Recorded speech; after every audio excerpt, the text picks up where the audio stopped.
सोचिए, आप अपनी पत्नी के साथ अपने ही देश में छुट्टियां मना रहे हैं। तभी एक आदमी आपके पास आकर आपका धर्म पूछता है, कलमा पढ़ने को बोलता है, और जैसे ही आप अपना धर्म बताते हैं और कलमा पढ़ने से मना करते हैं, तभी इस्लामिक कट्टरता वाली बीमार से पीड़ित वो पिचास आपको आपकी पत्नी के सामने सिर पर गोली मार देता है। और इतना सब हो जाने के बाद आपके देश के ही कुछ नेता इस बात को नकार देते हैं कि आपकी हत्या धर्म के आधार पर नहीं की गई। आज कुछ ऐसा ही भारत में हो रहा है। पहलगाम में 28 लोगों को धर्म पूछकर निर्ममता से जिहादियों ने हत्या कर दी।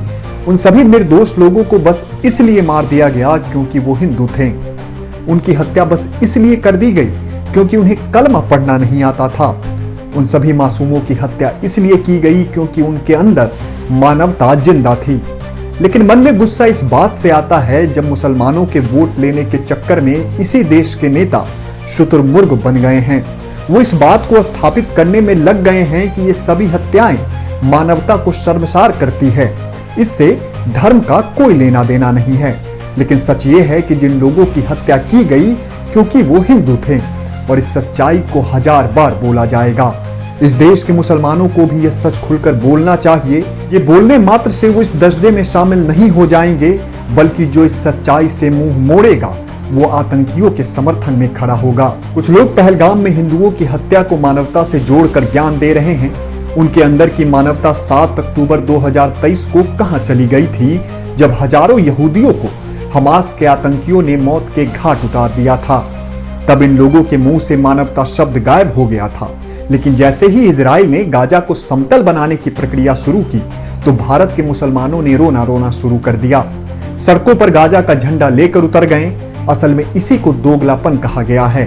धर्म के आधार पर किसी की हत्या को जायज ठहराने वाले लोगों की सच्चाई भी पहलगाम नरसंहार के बाद बाहर आई।